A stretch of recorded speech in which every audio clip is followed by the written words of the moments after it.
வணக்கம். வேந்தரின் கண்ணுறங்கும் வேளை இரவு செய்திகளுக்காக ஷமீனா. முதலில் தலைப்புச் செய்திகள். சட்டப்பேரவையில் தீர்மானம் நிறைவேற்றிய கர்நாடகத்துக்கு கண்டனம். மேலும் 3 நாட்களுக்கு நீர் திறக்கவும் உச்சநீதிமன்றம் உத்தரவு. உச்சநீதிமன்ற உத்தரவு பற்றி ஜெயலலிதா ஆலோசனை. உயர் அலுவலர்களுடன் மருத்துவமனையில் 1 மணி நேரம் விவாதம். மாநிலங்களவை உறுப்பினராகிறார் இல கணேசன். பாரதிய ஜனதா தேசிய தலைவர் அமித்ஷா அறிவிப்பு. உள்ளாட்சித் தேர்தலில் போட்டியிடும் அதிமுக வேட்பாளர்கள் ஒரே நேரத்தில் வேட்பு மனுக்களை தாக்கல் செய்தனர். உள்ளாட்சித் தேர்தலில் தமாக தனித்து போட்டி. ஜி.கே. வாசன் அறிவிப்பு.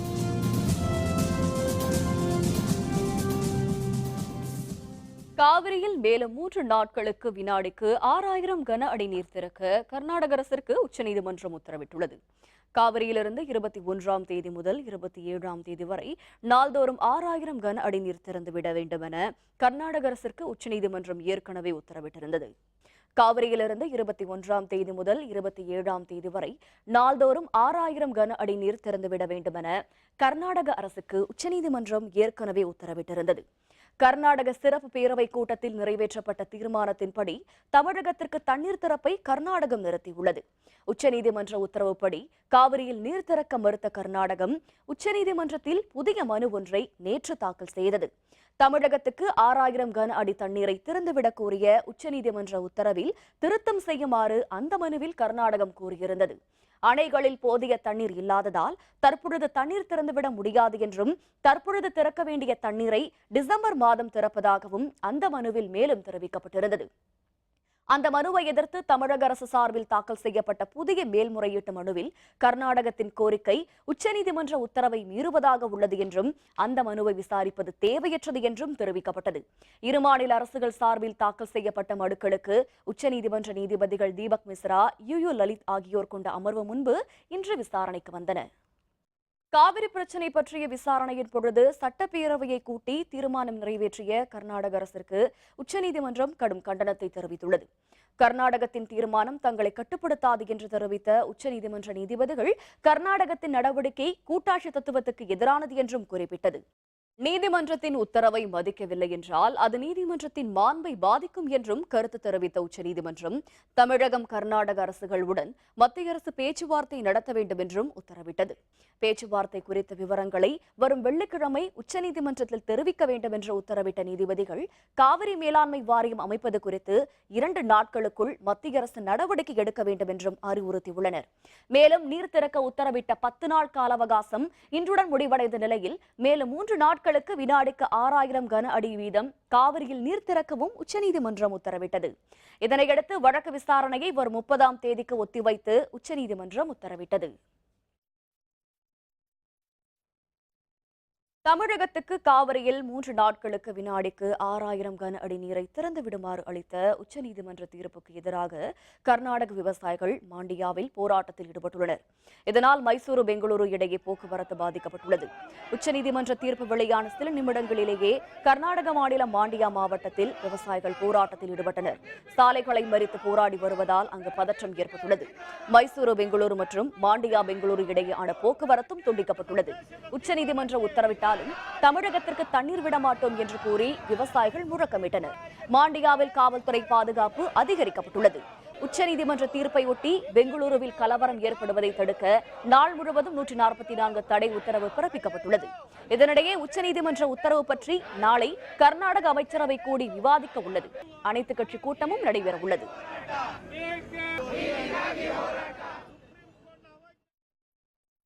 காவிரி தொடர்பான உச்சநீதிமன்றத்தின் உத்தரவுகளை தொடர்ந்து தமிழகம் மேற்கொள்ள வேண்டிய அடுத்த கட்ட நடவடிக்கைகள் பற்றி உயர் அரசு அலுவலர்களுடன் முதல்வர் ஜெயலலிதா ஆலோசனை மேற்கொண்டார். காய்ச்சல் காரணமாக கடந்த வாரம் சென்னையில் உள்ள தனியார் மருத்துவமனையில் சிகிச்சை பெற்று ஓய்வெடுத்து வருகிறார் தமிழக முதல்வர் ஜெயலலிதா. தமிழகத்துக்கு 3 நாட்கள் காவிரி நீரை திறந்து விடுமாறு உச்சநீதிமன்றம் பிறப்பித்த உத்தரவு குறித்தும் அடுத்த கட்ட நடவடிக்கைகள் பற்றியும் 1 மணி நேரத்திற்கு மேலாக உயர் அலுவலர்களுடன் முதல்வர் ஜெயலலிதா ஆலோசனை செய்தார். மருத்துவமனையில் இருந்தபடி முதல்வர் நடத்திய ஆலோசனையில் தலைமைச் செயலர் ராமமோகன ராவ், அட்வொகேட் ஜெனரல் முத்துக்குமாரசுவாமி, மாநில அரசு ஆலோசகர் ஷீலா பாலகிருஷ்ணன், முதல்வரின் முதன்மை அமைப்பு செயலர் வெங்கடரமணன் மற்றும் முதல்வரின் செயலர் ராமலிங்கம் ஆகியோர் கலந்து கொண்டனர். இரு மாநில உயர்நிலை ஆலோசனைக் கூட்டம் வரும் 29ஆம் தேதி நடைபெற வாய்ப்புள்ளதாக முதல்வரிடம் அலுவலர்கள் தெரிவித்தனர். இந்த கூட்டத்தில் தமிழக அரசு சார்பில் பொதுப்பணித்துறை அமைச்சர் எடப்பாடி பழனிசாமி, தலைமை செயலர் ராமமோகனராவ், பொதுப்பணித்துறை முதன்மை செயலர் பிரபாகர், காவிரி தொழில்நுட்ப குழு தலைவர் சுப்பிரமணியம் ஆகியோர் கலந்து கொள்ள வேண்டும் என முதல்வர் அறிவுறுத்தியுள்ளார். இந்த கூட்டத்தில் நிகழ்த்த வேண்டிய முதல்வரின் உரை குறித்தும் அலுவலர்களுக்கு அவர் அறிவுறுத்தினார்.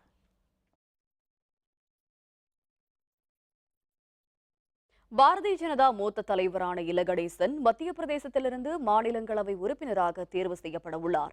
இதுபற்றி கட்சியின் தேசிய தலைவர் அமித்ஷா அறிவித்துள்ளார்.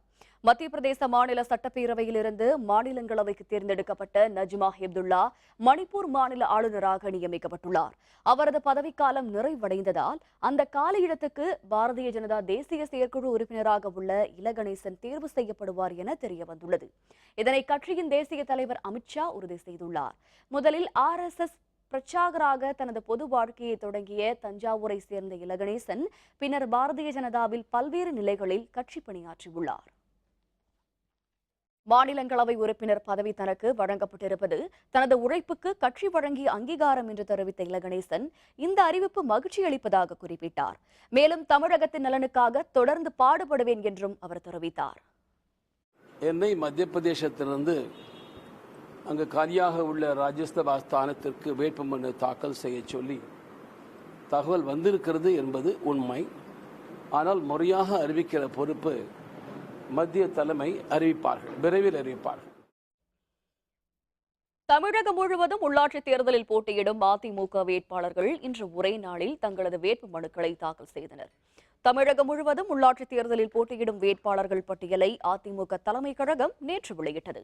இந்நிலையில் இன்று தேர்தலில் போட்டியிட உள்ள அதிமுக வேட்பாளர்கள் இன்று ஒரே நாளில் 12 மணியிலிருந்து 1 மணிக்குள் தாக்கல் செய்தனர். தங்களது வேட்பு மனுக்களை தாக்கல் செய்தனர். சென்னை மாநகராட்சிக்குட்பட்ட 28 வார்டுக்கு முன்னாள் நாடாளுமன்ற உறுப்பினரான பாலகங்கா தனது வேட்பு மனுவை திருவிக நகர் மண்டல அலுவலகத்தில் உதவி தேர்தல் நடத்தும் அலுவலர் சுரேஷ்குமாரிடம் தாக்கல் செய்தார். அதனைத் தொடர்ந்து முன்னாள் சட்டப்பேரவை உறுப்பினரான JCT பிரபாகர் தனது வேட்பு மனுவை அம்பத்தூர் மண்டல அலுவலகத்தில் தேர்தல் நடத்தும் அலுவலரிடம் தாக்கல் செய்தார். இதனைத் தொடர்ந்து சென்னை மாநகராட்சியின் 200 வார்டுகளிலும் போட்டியிட உள்ள வேட்பாளர்கள் தங்களது வேட்பு மனுக்களை தாக்கல் செய்தனர். திருச்சியில் அதிமுக சார்பில் 44வது வார்டில் போட்டியிடும் முன்னாள் மேயர் சாருபாலா தொண்டமான் இன்று வேட்பு மனு தாக்கல் செய்தார்.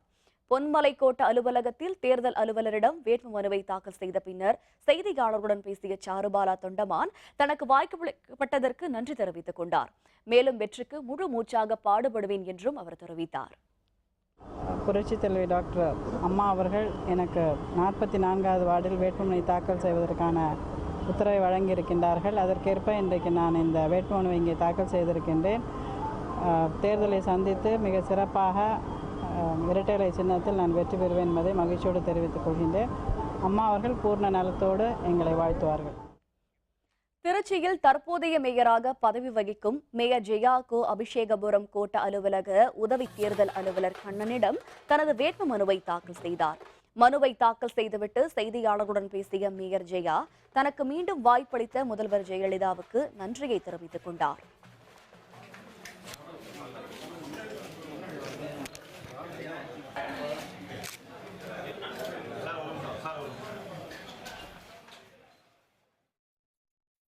திருப்பூர் மாநகராட்சியில் 24வது வார்டு வேட்பாளராக அறிவிக்கப்பட்ட அதிமுக வேட்பாளர் முன்னாள் அமைச்சர் MSM ஆனந்தன் இன்று வேட்பு மனுவை தாக்கல் செய்தார். திருப்பூர் மாநகராட்சி அலுவலகத்தில் தேர்தல் அலுவலர் தமிழ்ச்செல்வனிடம் அவர் வேட்பு மனுவை தாக்கல் செய்தார். வேட்புமனு தாக்கலின் பொழுது வீட்டு வசதி மற்றும் நகர்ப்புறத்துறை அமைச்சர் உடுமலை ராதாகிருஷ்ணன் மற்றும் கட்சி நிர்வாகிகள் உடனிருந்தனர். சேலம் மாநகராட்சியில் தற்போதைய மேயர் சவுண்டப்பன், துணை மேயர் நடேசன் ஆகியோர் இன்று மனுக்களை தாக்கல் செய்தனர். 56வது வார்டில் போட்டியிடும் சவுண்டப்பன், 50 வார்டில் போட்டியிடும் நடேசன் ஆகியோர் சேலம் கொடலாம்பட்டி மண்டல அலுவலகத்தில் தங்கள் வேட்பு மனுக்களை தாக்கல் செய்தனர். மேலும் சூரமங்கலம், அம்மாப்பேட்டை, அஸ்தம்பட்டி மண்டல அலுவலகங்களிலும் அதிமுக சார்பில் போட்டியிடுவோர் வேட்பு மனுக்களை தாக்கல் செய்தனர். சேலம் மாநகரத்தில் 56வது கோட்டத்தில் அனைத்து இந்திய அண்ணா திராவிட முன்னேற்றக் கழக வேட்பாளராக மாண்புமிகு அம்மா அவர்கள் அறிவித்திருக்கிறார்கள். அவர்களுக்கு என்னுடைய நெஞ்சார்ந்த நன்றியை தெரிவித்துக் கொள்கிறேன். 100% அனைத்து இந்திய அண்ணா திராவிட முன்னேற்றக் கழகம் வெற்றி பெற வாய்ப்பு இருக்கிறது. நம்முடைய 50வது கோட்டத்திலே 5 ஆண்டுகளிலே 23 கோடி ரூபாய்க்கு மக்கள் நலப்பணிகளை ஆற்றியிருக்கின்றேன். ஆகவே மக்கள் பணியை நான் சொல்லி மக்களிடத்திலே வாக்கு சேகரிக்க உள்ளேன் என்பதை தெரிவித்துக் கொள்கின்றேன். உள்ளாட்சித் தேர்தலில் தமிழ் மாநில காங்கிரஸ் கட்சி தனித்து போட்டியிடும் என்று கட்சியின் தலைவர் ஜி.கே. வாசன் தெரிவித்துள்ளார். சென்னையில் செய்தியாளர்களுடன் பேசிய அவர், வரும் உள்ளாட்சித் தேர்தலில் தமாக தனித்து போட்டியிடும் என்றும் வேட்பாளர் பட்டியல் வெள்ளிக்கிழமைக்குள் அறிவிக்கப்படும் என்றும் தெரிவித்துள்ளார். மேலும் கட்சியினரிடமிருந்து ஏற்கனவே விருப்ப மனுக்கள் பெறப்பட்டுள்ளதாகவும் அவர் தெரிவித்துள்ளார். தமிழ் மாநில காங்கிரஸ் கட்சி நடக்கவிருக்கின்ற உள்ளாட்சி தேர்தலை சந்திப்பதற்கான ஆயத்த பணிகளை மாவட்டந்தோறும் சிறப்பாக செய்து கொண்டிருக்கிறது. அதன் அடிப்படையிலே வெற்றி பெறக்கூடிய வேட்பாளர்களை தேர்வு செய்யக்கூடிய நிலை நடைபெற்று கொண்டிருக்கிறது. இந்த வார இறுதிக்குள் வெள்ளி சனிக்கிழமைக்குள் வேட்பாளர்கள் அறிவிக்கப்படுவார்கள் என்பதை தெரிவிக்க விரும்புகிறேன். ஊரை ராணுவ முகாம் மீது நடத்தப்பட்ட தாக்குதல் பற்றி விவாதிக்க நாடாளுமன்ற சிறப்பு கூட்டத்தை கூட்ட வேண்டும் என்று காங்கிரஸ் கோரிக்கை விடுத்துள்ளது. காஷ்மீர் தலைநகர் ஸ்ரீநகரிலிருந்து 100 கிலோமீட்டர் தொலைவில் அமைந்துள்ள ஊரி பகுதியில் உள்ள ராணுவ முகாம் மீது கடந்த வாரம் பாகிஸ்தான் தீவிரவாதிகள் தாக்குதல் நடத்தினர். இந்த தாக்குதலில் ராணுவ அலுவலர்கள் உள்ளிட்ட 18 பேர் கொல்லப்பட்டனர். இந்நிலையில் தாக்குதல் சம்பவம் தொடர்பாக மத்திய அரசு எடுத்து வரும் நடவடிக்கைகளில் திருப்தியில்லை என்று காங்கிரஸ் குற்றம் சாட்டியுள்ளது. தில்லியில் செய்தியாளர்களுடன் பேசிய காங்கிரஸ் செய்தி தொடர்பாளர் அபிஷேக் மனு சிங்வி, பாகிஸ்தானுக்கு இந்தியா வலுவான பதிலடி கொடுக்க தவறிவிட்டதாக குற்றம் சாட்டினார். பாகிஸ்தானுக்கு எதிராக உறுதியான நடவடிக்கை எடுக்க வேண்டும் என்று மேலும் தெரிவித்த அவர், இது பற்றி விவாதிக்க நாடாளுமன்ற சிறப்பு கூட்டத்தை கூட்ட வேண்டும் என்றும் கோரிக்கை விடுத்தார். ஜம்மு காஷ்மீர் மாநிலத்தில் தொடரும் வன்முறையை அடுத்து 81வது நாளாக கடைகள் அடைக்கப்பட்டு போக்குவரத்து எதுவும் இல்லாததால் இயல்பு நிலை பாதிக்கப்பட்டுள்ளது. ஜம்மு காஷ்மீர் மாநிலத்தில் தீவிரவாதிகளின் தாக்குதல் அபாயம் தொடர்ந்து நிலவி வருவதால் மாநிலத்தின் பல பகுதிகளிலும் பதற்றம் காணப்படுகிறது. வீடுகளை விட்டு வெளியே வரவே மக்கள் அச்சப்படும் நிலை காணப்படுவதால் கடைகள் அடைக்கப்பட்டுள்ளன. போக்குவரத்து முழுவதும் ரத்து செய்யப்பட்டிருப்பதால் தொடர்ந்து 81வது நாளாக மாநிலத்தின் இயல்பு நிலை பாதிக்கப்பட்டுள்ளது. பாகிஸ்தானுக்கு வழங்கப்பட்ட மிகவும் சாதகமான நட்பு நாடு என்ற அந்தஸ்தை திரும்பப் பெறுவது, வர்த்தக அந்தஸ்தை ரத்து செய்வது குறித்து மறுபரிசீலனை செய்ய இந்தியா முடிவு செய்துள்ளது. காஷ்மீரின் ஊரி பகுதியில் அண்மையில் 18 இந்திய வீரர்கள் லஷ்கர் தீவிரவாத அமைப்பால் கொல்லப்பட்டனர். இதற்கு பதிலடியாக பல்வேறு நடவடிக்கைகளை மேற்கொள்வது குறித்து இந்திய அரசு ஆராய்ந்து வருகிறது. இவ்வகையில் பாகிஸ்தானுக்கு இந்தியா வழங்கிய மிகவும் சாதகமான நட்பு நாடு என்ற அந்தஸ்தை திரும்பப் பெறுவது குறித்து மறுபரிசீலனை செய்ய பிரதமர் நரேந்திர மோடி திட்டமிட்டுள்ளார். இதற்காக வரும் 29ஆம் தேதி தில்லியில் வெளியுறவுத்துறை மற்றும் வர்த்தகத்துறை உயர் அலுவலர்களுடன் பிரதமர் நரேந்திர மோடி முக்கிய ஆலோசனை மேற்கொள்ள உள்ளார். முன்னதாக நேற்று இந்தியா பாகிஸ்தான் இடையிலான சிந்து நதி ஒப்பந்தத்தை மறுபரிசீலனை செய்வது பற்றியும் அதில் உள்ள சட்ட சிக்கல்கள் பற்றியும் பிரதமர் மோடி தில்லியில் நின்று ஆலோசனை மேற்கொண்டார். வெளியுறவு அமைச்சகம் மற்றும் நீர்வள அமைச்சக அலுவலர்கள் இதில் பங்கேற்றனர். அமெரிக்காவில் வரிச்சலுகை அளிக்கும் டிரம்பின் அறிவிப்பு நாட்டை அழிவு பாதைக்கு இட்டு செல்லும் என்று ஜனநாயக கட்சி சார்பில் போட்டியிடும் ஹிலாரி கிளின்டன் குற்றம் சாட்டியுள்ளார். அமெரிக்க அதிபர் தேர்தல் வரும் நவம்பர் மாதம் 8ஆம் தேதி நடைபெறவுள்ளது. ஜனநாயக கட்சி சார்பாக ஹிலாரி கிளின்டனும் குடியரசுக் கட்சி சார்பாக தொழில் அதிபர் டொனால்டு டிரம்பும் அங்கே வேட்பாளர்களாக போட்டியிடுகின்றனர். இவர்கள் இருவருக்கும் இடையிலான முதல் நேரடி விவாதம் நியூயார்க் நகரின் ஹெப்ஸ்டட் பகுதியில் உள்ள ஹாப்ஸ்டா பல்கலைக்கழக வளாகத்தில் நடைபெற்றது. அமெரிக்க மக்களுக்கு பல்வேறு வரிச்சலுகைகள் அளிக்கும் திட்டங்கள் வைத்துள்ளதாக ட்ரம்ப் கூறினார். இதற்கு பதிலளித்த ஹிலாரி கிளின்டன் வரிகளை குறைப்பதால் நாட்டின் வளர்ச்சி பாதிக்கப்படும் என குற்றம் சாட்டினார். ஈராக்கில் நுழைந்து தாக்குதல் நடத்த ட்ரம்ப் ஆதரவு தெரிவித்ததாக ஹிலாரி தெரிவித்தார். இந்த புகார் முற்றிலும் தவறாது என ட்ரம்ப் தெரிவித்தார். தன்னுடைய சூதாட்ட நிலையங்கள் உள்ளிட்ட தொழில்களுக்கு செலுத்தப்பட்ட வரிகள் பற்றிய விவரங்களை வெளியிட ட்ரம்ப் தயாரா என ஹிலாரி கேள்வி எழுப்பினார்.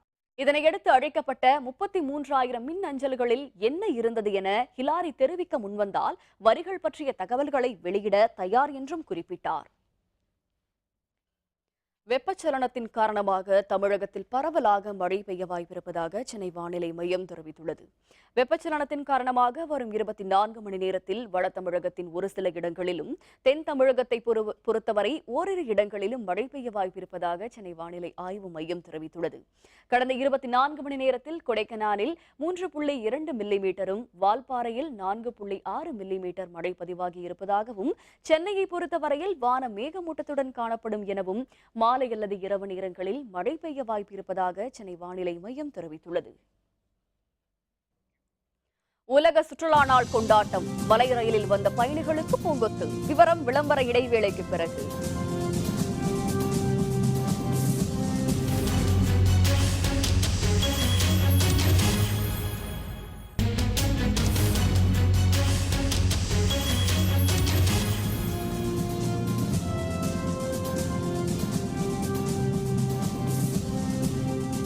செய்திகள் தொடர்கின்றன. உள்ளாட்சித் தேர்தலில் போட்டியிடும் பாரதிய ஜனதா கட்சி வேட்பாளர்களின் பட்டியல் நாளை அல்லது நாளை மறுநாள் வெளியாகும் என்று கட்சியின் தமிழக தலைவரான தமிழிசை சவுந்தரராஜன் தெரிவித்தார். சென்னையில் கட்சியின் உயர்நிலை மையக்குழு கூட்டம் இன்று நடைபெற்றது.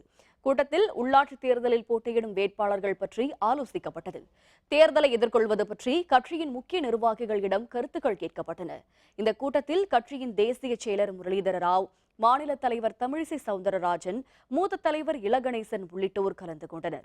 கூட்டத்திற்கு பின் செய்தியாளர்களுடன் பேசிய தமிழிசை சவுந்தரராஜன் ஓரிரு நாட்களில் வேட்பாளர் பட்டியல் வெளியாகும் என்றும் தெரிவித்தார். ஏற்கனவே நாங்கள் இந்த தேர்தலை எப்படி எதிர்கொள்வது என்று திட்டமிட்டிருந்தோம். யாரெல்லாம் விருப்பமுடையவர்களாக இருக்கிறார்களோ அவர்களிடமிருந்து விருப்ப மனு வாங்கி வைத்திருக்கிறோம். கோட்டத்திற்கு என்று மூத்த தலைவர்களின் தலைமையில் குழு அமைக்கப்பட்டிருக்கிறது. இந்த விருப்ப மனுக்கள் அவர்கள் பரிசீலித்து ஏறக்குறைய முதல் பட்டியல் நாளையோ நாளை மறுநாளோ நாங்கள் அறிவிப்போம். வெகு விரைவில் அத்தனை பேரின் பட்டியலையும் நாங்கள் அறிவிப்போம். தமிழகத்தில் உள்ளாட்சித் தேர்தல் நேர்மையாக நடைபெறுமா என சந்தேகம் ஏற்பட்டுள்ளதாக தமிழக காங்கிரஸ் கமிட்டி தலைவரான திருநாவுக்கரசர் தெரிவித்துள்ளார். தமிழ்நாடு காங்கிரஸ் கமிட்டி தலைவராக பதவியேற்ற திருநாவுக்கரசர் மார்க்சிஸ்ட் கம்யூனிஸ்ட் கட்சி மாநில செயலர் ஜி ராமகிருஷ்ணனை சந்தித்து பேசினார். பின்னர் செய்தியாளர்களுடன் பேசிய திருநாவுக்கரசர் உள்ளாட்சித் தேர்தலில் போட்டியிட உள்ள வேட்பாளர்களின் பட்டியலை தயாரித்த பின்னர் உள்ளாட்சித் தேர்தல் குறித்த அறிவிப்பு வெளியிடப்பட்டிருப்பதாக சுட்டிக்காட்டினார். தேர்தலில் அனைத்து கட்சிகளுக்கு சம வாய்ப்பு அளிக்கப்பட வேண்டும் எனவும் தேர்தல் அறிவிப்பானது வாக்குப்பதிவு நாளுக்கு 50 நாட்களுக்கு முன்னர் அறிவிக்கப்பட வேண்டும் என்றும் திருநாவுக்கரசர் தெரிவித்தார். தேர்தல் அறிவித்திருக்கிற முறையே பல சந்தேகங்களை எழுப்புகிறது. ஞாயிறு மாலை தேர்தல் தேதி அறிவிக்கப்படுகிறது. திங்கட்கிழமை காலையிலேயே எப்படி 22,000 இடத்துக்கு வேட்பாளர் அறிவிக்க முடியும்? தேர்தலில் வெற்றி தோல்வி என்பது வேறு. ஆனால் தேர்தலில் போட்டியிடுவதற்கான வாய்ப்புகள் கூட முறையாக மற்ற கட்சிகளுக்கு வழங்கப்படாமல் ரகசியமாக செய்வது என்பது சரியான அணுகுமுறை அல்ல, நடைமுறை அல்ல. ஆணவ கொலைகளை தடுக்கும் வகையில் புதிய சட்டம் இயற்ற இருப்பதாக மத்திய அரசு சென்னை உயர்நீதிமன்றத்தில் தெரிவித்துள்ளது. ஆணவ கொலைகளை தடுக்கும் வகையில் புதிய சட்டம் இயற்றக் கோரி வராகி என்பவர் சென்னை உயர்நீதிமன்றத்தில் பொதுநல மனு ஒன்றை தாக்கல் செய்தார். அதில் தாழ்த்தப்பட்ட மற்றும் பழங்குடியினர்களை பாதுகாக்க வன்கொடுமை தடுப்புச் சட்டம் இருந்தாலும் 2011ஆம் ஆண்டு முதல் தொடர்ந்து ஆணவ கொலைகள் நடைபெற்று வருவதாகவும் இதனை தடுக்க புதிய சட்டம் இயற்ற வேண்டும் எனவும் தெரிவித்திருந்தார். இந்த வழக்கு சென்னை உயர்நீதிமன்ற தலைமை நீதிபதி SK கவுல் மற்றும் மகாதேவன் அடங்கிய அமர்வின் முன்பு இன்று விசாரணைக்கு வந்தது. மத்திய அரசு தரப்பில் ஆஜரான வழக்கறிஞர் ஆணவ கொலைகளை தடுக்கும் வகையில் தயாரிக்கப்பட்டுள்ள கருத்துரு மத்திய சட்ட மற்றும் நீதித்துறை அமைச்சகத்தில் நிலுவையில் இருப்பதாக தெரிவித்தார். வழக்கின் அடுத்த கட்ட விசாரணையை டிசம்பர் மாதம் 15ஆம் தேதிக்கு ஒத்திவைத்து நீதிபதிகள் உத்தரவிட்டனர். புதுச்சேரி மாநிலத்தில் புதிய கல்விக் கொள்கையின்படி பள்ளி கல்லூரிகளில் சமஸ்கிருதம் மற்றும் குருகுல கல்வியை ஏற்றுக்கொள்வதில்லை என அமைச்சரவையில் முடிவு செய்யப்பட்டுள்ளதாக முதல்வர் நாராயணசாமி தெரிவித்துள்ளார். இதுகுறித்து செய்தியாளர்களுடன் பேசிய நாராயணசாமி, புதுச்சேரியில் கூட்டுறவு வங்கிகளில் விவசாயிகள் பெற்றிருந்த கடன் தொகை 20 கோடி ரூபாயை தள்ளுபடி செய்யவும் அமைச்சரவை கூட்டத்தில் முடிவெடுக்கப்பட்டதாக தெரிவித்தார். சமஸ்கிருதத்தை எங்களுடைய புதுவை மாநிலத்தில் உள்ள பள்ளிகளிலும் கல்லூரிகளிலும் புகுத்தக்கூடாது. குருகுல கல்வியை நாங்கள் எந்த காலத்திலும் ஏற்றுக்கொள்ள மாட்டோம். குறிப்பாக இப்பொழுது இருந்து வரும் கல்வி முறையை நாங்கள் முழுமையாக ஆதரிக்கிறோம். நடுக்கடலில் மீன்பிடித்துக் கொண்டிருந்த ராமேஸ்வரம் மீனவர்கள் இலங்கை கடற்படையால் துப்பாக்கி முனையில் விரட்டியடிக்கப்பட்டனர். ராமநாதபுரம் மாவட்டம் ராமேஸ்வரம் மற்றும் மண்டபம் பகுதி மீனவர்கள் நேற்று மாலை கடலுக்கு மீன்பிடிக்க சென்றனர். அவர்களில் 300 பேர் கச்சத்தீவு அருகே மீன்பிடித்துக் கொண்டிருந்த பொழுது அங்கு வந்த இலங்கை கடற்படையினர் அவர்களை விரட்டியடித்தனர்.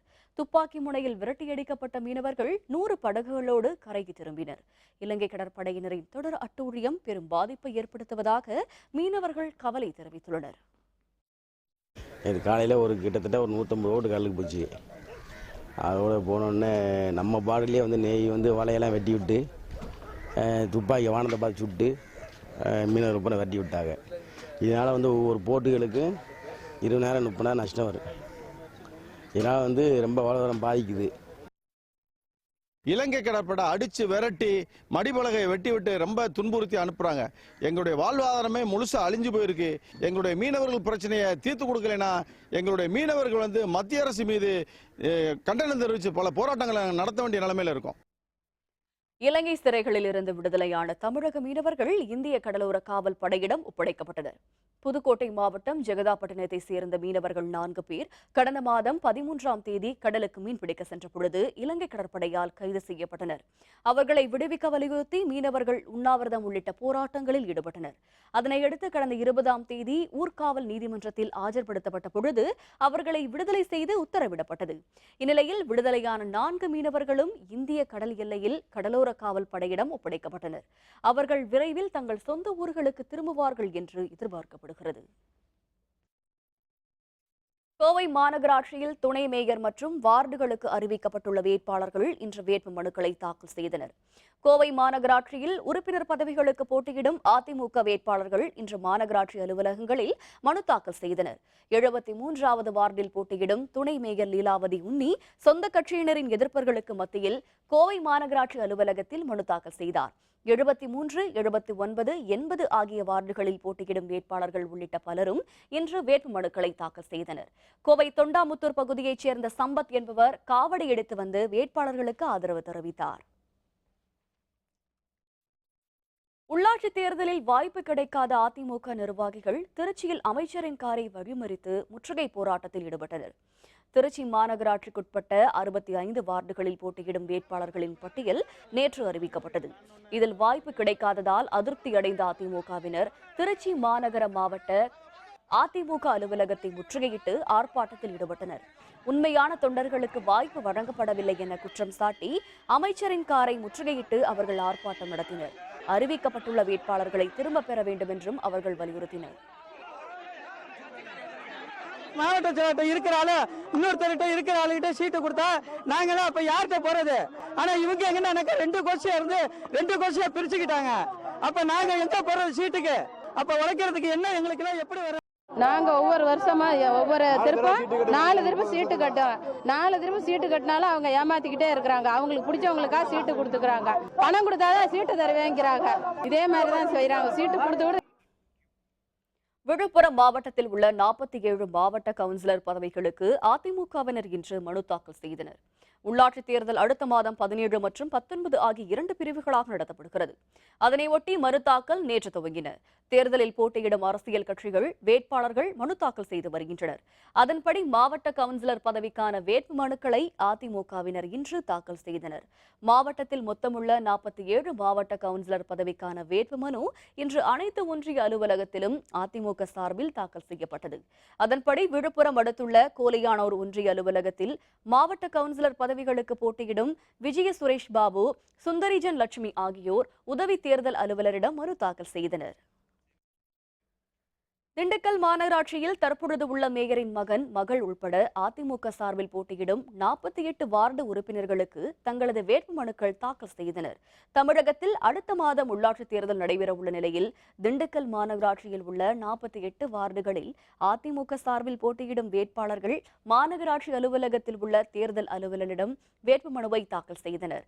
தற்பொழுது உள்ள மேயர் மருதராஜின் மகள் வீரமரபன் 8வது வார்டிலும் அவரது மகளும் திண்டுக்கல் மேயர் வேட்பாளராக கருதப்படும் பொன்முத்து 10வது வார்டிலும் அதிமுக சார்பில் தங்களது வேட்பு மனுக்களை தாக்கல் செய்தனர். திருநெல்வேலி மாவட்டத்தின் கடற்கரை கிராமமான கூத்தங்குழியில் 100 நாட்டு வெடிகுண்டுகளை காவல்துறையினர் பறிமுதல் செய்துள்ளனர். கூத்தங்குழியில் நாட்டு வெடிகுண்டுகள் பதுக்கி வைக்கப்பட்டிருப்பதாக அப்பகுதி மக்கள் அளித்த தகவலின் பேரில் காவல்துறையினர் அங்கு சென்று சோதனை மேற்கொண்டனர். அதில் 100க்கும் அதிகமான நாட்டு வெடிகுண்டுகள் பறிமுதல் செய்தனர். கூடங்குளம் அருகே கடற்கரை கிராமமான கூத்தங்குழியில் மீனவர்கள் இரு பிரிவினரிடையே பல ஆண்டுகளாக மோதல் நீடித்து வருகிறது. இரு தரப்பினரும் தங்களது பலத்தை காட்ட நாட்டு வெடிகுண்டுகளை தயாரித்து பொது இடங்களில் வீசி வெடிக்க செய்வது வழக்கம். இந்நிலையில் காவல்துறையினருக்கு கிடைத்த தகவலின் பேரில் துணை கண்காணிப்பாளர் பாலாஜி தலைமையில் காவல்துறையினர் கூத்தங்குழிக்கு சென்று சோதனை மேற்கொண்டனர். அப்பொழுது பல ஐஸ் பெட்டிகளில் மறைத்து வைக்கப்பட்டிருந்த 100க்கும் அதிகமான நாட்டு வெடிகுண்டுகளை அவர்கள் பறிமுதல் செய்தனர். காஞ்சிபுரம் மாவட்டம் மதுராந்தகம் அருகே உள்ள வரலாற்று சின்னங்களை பாதுகாக்க கோரி மாவட்ட ஆட்சியர் அலுவலகம் முன்பு நடைபெற்று வரும் உண்ணாவிரதத்தில் பலர் பங்கேற்றுள்ளனர். காஞ்சிபுரம் மாவட்டம் செய்யூர் வட்டம் வீரலூர் அருகே ஓணம்பாக்கம், நாகமலை உள்ளிட்ட பகுதிகளில் சுமார் 10 ஏக்கர் பரப்பளவில் அமைந்துள்ள மலையில் தமிழ்மொழி கல்வெட்டுகளும் 7 சமண படுக்கைகளும் பல்வேறு வரலாற்று சின்னங்களும் அமைந்துள்ளன. இங்கு 3 ஆண்டுகளுக்கு அமைக்கப்பட்ட கல்குவாரியால் வரலாற்று சின்னங்கள் அழிக்கப்படுவதாகவும் மலைக்கு செல்லும் பாதையில் தடை ஏற்படுத்தப்பட்டுள்ளதாகவும் குற்றச்சாட்டு எழுந்துள்ளது. இது தொடர்பாக உரிய நடவடிக்கை எடுக்க வலியுறுத்தி தமிழ்நாடு சமண பேரவை சார்பில் காஞ்சிபுரம் மாவட்ட ஆட்சியர் அலுவலகம் முன்பு உண்ணாவிரத போராட்டம் நடைபெற்று வருகிறது. இதில் திரளான கிராம மக்கள் பங்கேற்றுள்ளனர். பட்டா நிலத்திலே குவாரி என்கிற பெயரை நடப்பதனாலே அந்த மலைகளுக்கு போவதற்கான வழி தடையாக இருப்பதனால் இன்றைக்கு எங்களுக்கு வழி வேண்டும் என்கிற கருத்தை வெளிப்படுத்துகிற முறையிலும் பழமையான வரலாற்று சின்னங்கள் காப்பாற்றப்பட வேண்டும் என்பதை வலியுறுத்துவதற்காகவும் இன்றைக்கு இந்த உண்ணாவிரத அறத போராட்டம் தமிழ்நாட்டிலே வாழ்கிற தமிழ் பேசுகிற சமணர்கள் சார்பிலே நடத்தப்பெறுகிறது. புதுச்சேரி சுற்றுலாத்துறையிலிருந்து பணி நீக்கம் செய்யப்பட்டவர்கள் தங்களை மீண்டும் பணியில் சேர்க்க கோரி சுற்றுலாத்துறை அலுவலகத்தை முற்றுகையிட்டு போராட்டத்தில் ஈடுபட்டனர். புதுச்சேரியில் கடந்த ஆட்சியில் பல்வேறு துறைகளில் முறைகேடாக பணியில் அமர்த்தப்பட்டதாக வந்த புகாரை அடுத்து விசாரணை மேற்கொள்ளப்பட்டு முறைகேடாக பணியில் சேர்ந்தவர்கள் நீக்கப்பட்டு வருகின்றனர். சுற்றுலாத்துறையில் மட்டும் 200க்கும் அதிகமானோர் பணி நீக்கம் செய்யப்பட்டனர். இவர்கள் தங்களுக்கு மீண்டும் வேலை வழங்க வேண்டும் என்பதை வலியுறுத்தி கடற்கரை சாலையில் உள்ள சுற்றுலாத்துறை அலுவலகத்தை முற்றுகையிட்டு போராட்டத்தில் ஈடுபட்டனர். அவர்கள் சாலையில் படுத்து மறியல் போராட்டத்திலும் ஈடுபட்டதால் போக்குவரத்து பாதிக்கப்பட்டது.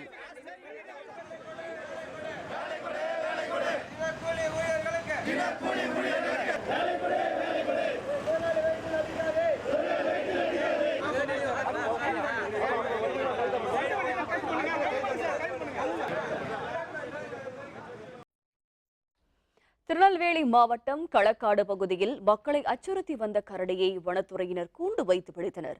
திருநெல்வேலி மாவட்டத்தில் சேரன் மகாதேவியை ஒட்டியுள்ள பகுதிகளான கரிசல்பட்டு, பிள்ளைக்குளம் போன்ற இடங்களில் கரடி ஒன்றின் நடமாட்டம் இருந்து வந்தது. அது மக்களை அச்சுறுத்தி வந்ததுடன் விவசாய நிலங்களையும் பாழ்படுத்தி வந்தது. இதுபற்றி களக்காடு முண்டந்துறை புலிகள் காப்பக வன அலுவலர் முருகானந்துக்கு தகவல் அளிக்கப்பட்டது. இதனையடுத்து பிள்ளைக்குளம் பகுதியில் கூண்டு வைத்து கரடியை பிடிக்கும் முயற்சியில் வனத்துறையினர் ஈடுபட்டனர். இன்று காலை அந்த கூண்டிற்குள் கரடி சிக்கியது.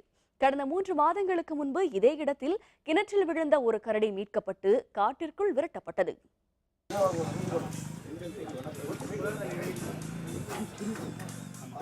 கரடி நடமாட்டம் இருக்குதா அப்படிங்கிறத ஒரு 2-3 நாள் சர்ச் பண்ணோன்னா அது நடமாட்டம் இருக்கிறத உறுதி பண்ணோம்.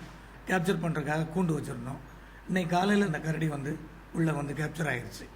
அதனால் அந்த கரடி ஆண் கரடி, வயது 3 to 4 வயது இருக்கும். நல்ல ஆரோக்கியமாக இருக்குது. இதனிடையே திருநெல்வேலி கருப்பந்துறை பகுதியில் மீன்பிடிக்க விரிக்கப்பட்ட வலையில் பாம்பு சிக்கியது. கருப்பந்துறை வளாக தாமிரபரணி ஆற்றில் மீன்பிடிப்பதற்கான 2 நாட்களுக்கு முன்பு வலை விரிக்கப்பட்டது. இந்த வலையில் மலைப்பாம்பு இருப்பதை ஆற்றில் குளிக்க சென்ற இளைஞர்கள் பார்த்தனர். இதுபற்றி வனத்துறையினருக்கு அவர்கள் தகவல் தெரிவித்தனர். சுமார் 8 அடி நீளமுடைய இந்த பாம்பு வனத்துறையிடம் ஒப்படைக்கப்பட்டது. உலக சுற்றுலா நாள் கொண்டாட்டத்தை அடுத்து உதகை மலை ரயிலில் வந்த பயணிகளுக்கு சுற்றுலாத்துறை சார்பில் இனிப்பும் மலர் கொத்தும் கொடுத்து வரவேற்பு அளிக்கப்பட்டது. ஆண்டுதோறும் செப்டம்பர் மாதம் 27ஆம் தேதியை உலக சுற்றுலா நாளாக ஐக்கிய நாடுகள் அவை கடந்த 1970ஆம் ஆண்டு முதல் அறிவித்தது. இதனையொட்டி பன்னாட்டு சுற்றுலா நாளான இன்று நீலகிரி மாவட்டம் உதகையில் உலக சுற்றுலா நாள் கொண்டாடப்பட்டது.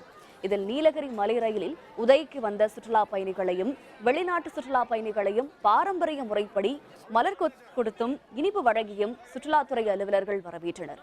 மேலும் சுற்றுலா பயணிகளுக்கு சுற்றுலா தலங்கள் அடங்கிய வழிகாட்டி வரைபடத்தையும் வழங்கினர். சிறப்பு வரவேற்பை அடுத்து சுற்றுலா பயணிகள் மகிழ்ச்சி அடைந்தனர். ட்ரெயின்லேருந்து வந்தோம், நல்லா விசிட் பண்ணாங்க, ரொம்ப நல்லா கவனிச்சாங்க, ஃப்ளவர் கொடுத்தாங்க, ஸ்வீட் கொடுத்தாங்க, ரொம்ப நல்லா இருந்ததுங்க. கேங்காக இருந்துக்கிட்டு நல்லா ஆரவாரமாக இது பண்ணிட்டு ரிசீவ் பண்ணுறது வந்து சர்ப்ரைஸாகவும் ஒரு எக்ஸைட்டிங்காகவும் இருக்குது எங்களுக்கு. நாங்கள் எதிர்பார்க்கல, உங்களுக்கு சர்ப்ரைஸ் இதுதான் எங்களுக்கு, இது சந்தோஷமாக இருக்குது. உலக சுற்றுலா நாளை கொண்டாடும் விதமாக கன்னியாகுமரி வந்திருந்த வெளிநாட்டு சுற்றுலா பயணிகளுக்கு பாரம்பரிய முறைப்படி சங்கு மாலை அணிவித்து வரவேற்பு அளிக்கப்பட்டது. தமிழக சுற்றுலா தலங்களில் முக்கிய இடமும் முக்கடல் சங்கமிக்கும் பகுதியான கன்னியாகுமரியில் விவேகானந்தர் பாறை, திருவள்ளுவர் சிலை உள்ளிட்டவை பார்வையிட நாள்தோறும் திரளான சுற்றுலா பயணிகள் வந்து கொண்டிருக்கின்றனர். இவற்றை பார்வையிட பூம்புகார் கப்பல் போக்குவரத்து சார்பில் படகுகள் இயக்கப்பட்டு வருகின்றன. உலக சுற்றுலா நாளான இன்று விவேகானந்தர் நினைவு மண்டபத்திற்கு சென்று திரும்பி வந்த வெளிநாட்டு சுற்றுலா பயணிகளுக்கு தமிழ்நாடு சுற்றுலாத்துறை சார்பில் இனிப்புகளும் வழங்கப்பட்டன. ஒவ்வொரு ஆண்டும் செப்டம்பர் 27ஆம் தேதி உலக சுற்றுலா தினமாகும். அன்று உலகம் முழுவதும் சுற்றுலா பயணிகளுக்கு மிகுந்த வரவேற்பை கொடுத்து அவர்களோடு கொண்டாட்டங்கள் ஈடுபடுவது வழக்கம். படகு குழாமில் ரஷ்ய நாட்டு சுற்றுலா பயணிகள் வந்திருந்தார்கள். அவர்களுக்கு இன்று சிறப்பான வரவேற்பு அளிக்கப்பட்டது. கன்னியாகுமரி ரயில் நிலையம் மற்றும் சில முக்கிய இடங்களில் சுற்றுலா பயணிகளுக்கு வரவேற்பு அளிக்கப்பட்டு வருகிறது. இங்கே வந்து நாங்கள் விவேகானந்தர் பாறையெல்லாம் பார்த்தோம். நாங்கள் வந்த நாள் பார்த்தீங்கன்னா வேர்ல்டு டூரிஸ்ட் டே, ரொம்ப நல்லா இருக்குது. நம்ம கவர்மெண்ட் வந்து இங்கே அந்த டேவை செலிப்ரேட் பண்ணுறதுக்காக ஸ்வீட்ஸ் எல்லாம் கொடுத்தாங்க. ஃபாரினர்ஸ் எல்லாம் ரொம்ப விரும்பி பார்க்குறாங்க, நம்மளெல்லாம் நல்லா உபசரிக்கிறாங்க. நீலகிரி மாவட்டம் குன்னூர் சிம்ஸ் பூங்காவில் உள்ள ருத்ராட்சி மரத்தில் அதிக அளவு காய்கள் காய்க்க தொடங்கியுள்ள நிலையில் சீரிய முறையில் பராமரிப்பு பணிகள் நடைபெற்று வருகின்றன. குன்னூர் சிம்ஸ் பூங்காவில் 1200 வகையான அரிய வகை மூலிகை செடிகள் உள்ளன. குறிப்பாக இமயமலை, நேபாளம் போன்ற இடங்களில் காணப்படும் ருத்ராட்சி மரம் இங்கு நடவு செய்யப்பட்டு பாதுகாக்கப்பட்டு வருகிறது. இந்நிலையில் சீசன் தொடங்கியுள்ளதை அடுத்து இந்த மரம் காய்க்க துவங்கியுள்ளது. இன்னும் 2 மாதத்தில் ருத்ராட்சிகள் நன்கு வளர்ந்தவுடன் இவற்றை பூங்கா நிர்வாகமே சேமித்து பதப்படுத்தி சுற்றுலா பயணிகளுக்கு குறைந்த விலையில் விற்க முடிவு செய்துள்ளது. கேரளத்தில் உள்ள சபரிமலை ஐயப்பன் கோவிலில் புதிய கொடிமரம் அமைக்கும் பணி தொடங்கி முனைப்புடன் நடைபெற்று வருகிறது. சபரிமலையில் தற்பொழுது உள்ள கொடிமரம் பழுதாகி காணப்படுவதால் புதிய கொடிமரம் அமைக்க தேவ பிரசன்னம் பார்க்கப்பட்டது. அதன்படி புதியதாக தங்கத்திலான கொடிமரம் நிறுவ திருவிதாங்கூர் தேவஸ்தானம் முடிவு செய்தது. இதற்காக புதிய தேக்கு மரம் வெட்டப்பட்டு பம்பைக்கு எடுத்து வரப்பட்டு மரத்தை செதுக்குவதற்கான பணிகள் தொடங்கி நடைபெற்று வருகின்றன. மரத்தை உருட்டி செதுக்கிய பின் 32 வரை பச்சிலை மருந்துகள் கலந்த எண்ணெயில் ஊற வைக்கப்படும். இதற்காக 42 அடி நீளமும் 2 அடி அகலத்திலும் எண்ணெய் தோணி தயாராகிறது. 40 அடி நீளம் கொண்ட மரம் அக்டோபர் 20ஆம் தேதி எண்ணெயில் போடப்பட உள்ளது. புதிய தங்கக்கொடி மரத்தை தயாரிப்பதற்காகவும் அதற்கான முகூர்த்தத்தை நிச்சயிப்பதற்காகவும் தாம்பூல பிரசன்னம் பார்க்கப்பட்டதில் சில தோஷங்கள் உள்ளதாகவும் அதற்கு பரிகார பூஜைகள் நடத்த வேண்டும் என்றும் கூறப்பட்டது. அதன்படி தற்பொழுது சபரிமலையில் பரிகார பூஜைகள் நடைபெற்று வருகின்றன. ஐயப்பன் மற்றும் மாளிகைப்புறத்தம்மன் விக்கிரகங்களுக்கு 12 ஆண்டுகளுக்கு பிறகு அஷ்டபந்தன கலசம் அடுத்த மாதம் 20ஆம் தேதி அதிகாலை நடைபெற உள்ளது. சபரிமலை ஐயப்பன் கோவிலில் புதிய தங்க கொடிமரம் அடுத்த ஆண்டு ஜூலை மாதத்துக்கு முன் நிறுவப்படும் என எதிர்பார்க்கப்படுகிறது. ഇവിടെ വെച്ച് നടക്കുന്നത് എണ്ണ തോണി ഉണ്ടാക്കുക. അതിൽ 10-40 കൂട്ടം മരുന്നുകൾ കൂട്ടി എണ്ണ കാച്ചുക. ആ എണ്ണ കാച്ചി അതിന് ആ തോണിയിലേക്ക് ഈ കൊടിയേരം ഇറക്കി വെച്ചതിന് ശേഷം അത് തൈലാദിവാസം എന്ന് പറയും. தீபாவளி திருநாளை ஒட்டி இளைஞர்களை கவரும் வகையில் ஃபேஸ்புக், ட்விட்டர், வாட்ஸ்அப் உள்ளிட்ட சமூக வலைதளங்களின் பெயர்களில் புதிய ரக பட்டாசுகள் தயார் செய்யப்பட்டு விற்பனைக்கு வந்துள்ளது. சீன பட்டாசுகளின் இறக்குமதியை மத்திய மாநில அரசுகள் தடை செய்ய வேண்டும் என உற்பத்தியாளர்கள் கோரிக்கை விடுத்துள்ளனர். இது பற்றி இன்றைய வேந்தர் சிறப்பு செய்தியில்.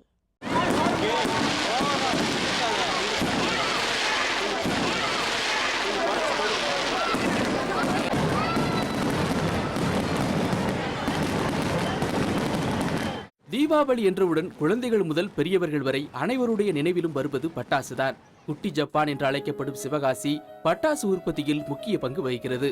இங்குள்ள 850க்கும் அதிகமான பட்டாசு ஆலைகளில் பணிபுரியும் 5 லட்சத்திற்கும் அதிகமான பணியாளர்கள் நேரடியாகவும் மறைமுகமாகவும் பயனடைந்து வருகின்றனர். தீபாவளி திருநாளுக்கு இன்னும் சில வாரங்களே உள்ள நிலையில் சிறுவர்கள் வெடித்து மகிழும் கம்பி மத்தாப்பு, தரைச்சக்கரம், இளைஞர்கள் பெரியவர்களை கவரும் புதிய ரக பட்டாசுகள் என சுமார் 300 வகையான பட்டாசுகள் விற்பனைக்காக சந்தைக்கு வந்துள்ளன.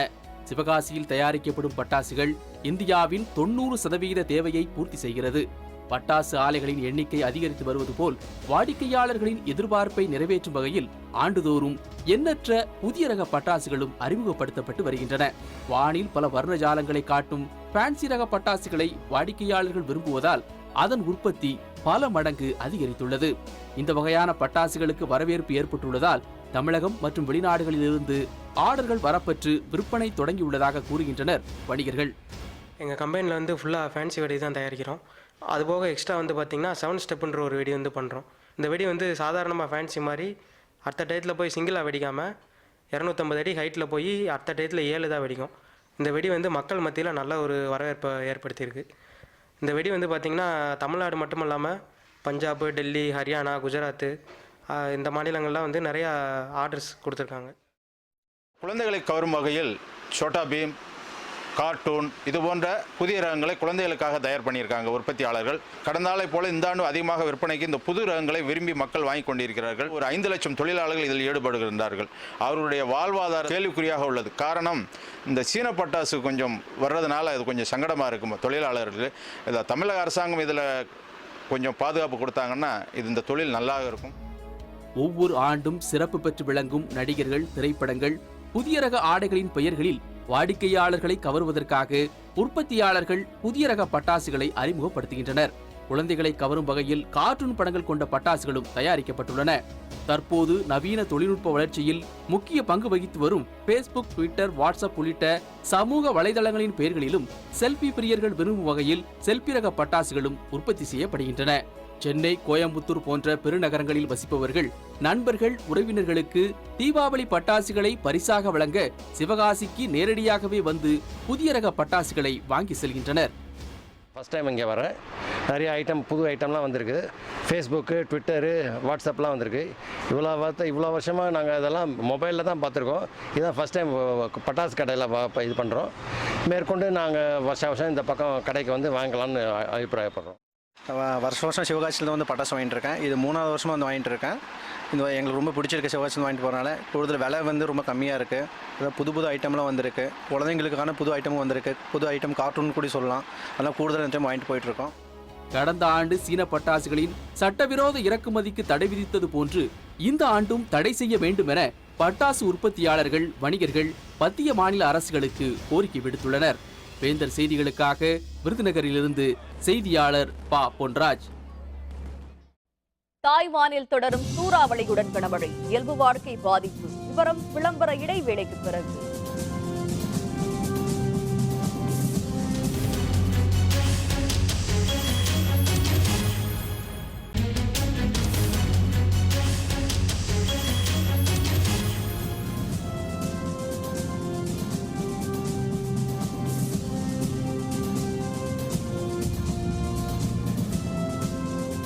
செய்திகள் தொடர்கின்றன. இனி அயலக செய்திகள்.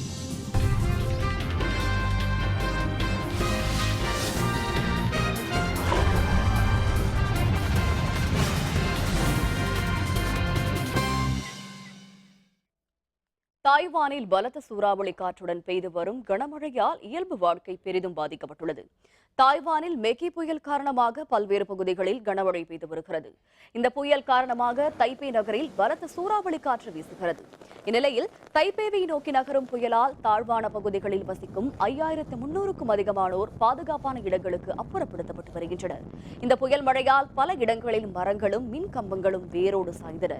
பலத்த காற்று காரணமாக சாலைகளை கடந்து செல்லும் மக்கள் மிகவும் மெதுவாக நடந்து செல்கின்றனர்.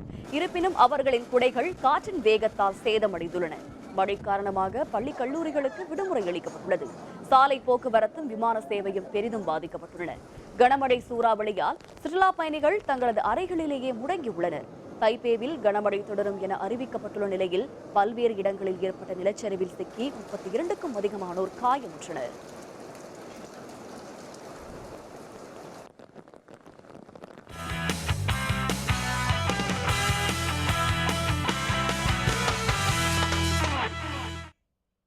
பான் பசிபிக் ஓபன் டென்னிஸ் போட்டியில் சாம்பியன் பட்டம் வென்றதன் மூலம் இரட்டையர் தர வரிசையில் இந்திய வீராங்கனை சானியா மிர்சா முதலிடத்தை தக்க வைத்துக் கொண்டுள்ளார். டென்னிஸ் வீராங்கனைகளின் தரவரிசை பட்டியலை பன்னாட்டு டென்னிஸ் சங்கம் வெளியிட்டுள்ளது. இதன்படி பெண்கள் இரட்டையர் பிரிவில் இந்திய வீராங்கனை சானியா மிர்சா 9730 புள்ளிகளுடன் முதலிடத்தில் நீடிக்கிறார். பான் பசிபிக் ஓபன் போட்டியில் இரட்டையர் பிரிவில் சாம்பியன் பட்டம் வென்றதன் மூலம் அவர் முதலிடத்தை தக்க வைத்துக் கொண்டுள்ளார். சானியாவின் முன்னாள் இணை ஆட்டக்காரரான சுவிட்சர்லாந்து வீராங்கனை மார்டினா ஹிங்கின்ஸ் 9725 புள்ளிகளுடனும் இரண்டாவது இடம் பெற்றுள்ளார். சானியாவுடன் தற்பொழுது இணைந்து விளையாடும் செக் குடியரசு வீராங்கனை பார்போரா 18வது இடத்தை பிடித்துள்ளார். ஆண்கள் இரட்டையர் பிரிவில் இந்திய வீரர் ரோஹன் போப்பண்ணா 18வது இடத்தையும் லியாண்டர் பயஸ் 60வது இடத்தையும் பிடித்துள்ளனர். ஆண்கள் ஒற்றையர் பிரிவில் செர்பிய வீரர் ஜோகோவிக்கும், பெண்கள் ஒற்றையர் பிரிவில் ஜெர்மனி வீராங்கனை ஏஞ்சலிக் கெர்பரும் முதலிடத்தில் தொடருகின்றனர். மீண்டும் தலைப்புச் செய்திகள். சட்டப்பேரவையில் தீர்மானம் நிறைவேற்றிய கர்நாடகத்துக்கு கண்டனம். மேலும் 3 நாட்களுக்கு நீர் திறக்கவும் உச்சநீதிமன்றம் உத்தரவு. உச்சநீதிமன்ற உத்தரவு பற்றி ஜெயலலிதா ஆலோசனை. உயர் அலுவலர்களுடன் மருத்துவமனையில் 1 மணி நேரம் விவாதம். மாநிலங்களவை உறுப்பினராகிறார் இல கணேசன். பாரதிய ஜனதா தேசிய தலைவர் அமித்ஷா அறிவிப்பு. உள்ளாட்சித் தேர்தலில் போட்டியிடும் அதிமுக வேட்பாளர்கள் ஒரே நேரத்தில் வேட்புமனு தாக்கல் செய்தனர். உள்ளாட்சித் தேர்தலில் தமாக தனித்து போட்டி. ஜி.கே. வாசன் அறிவிப்பு. இத்துடன் வேந்தரின் கண்ணுறங்கும் வேளை இரவு செய்திகள் நிறைவடைந்தன. மீண்டும் நாளை காலை 8 மணிக்கு இளங்கதிர் காலை செய்திகளில் சந்திப்போம். வணக்கம்.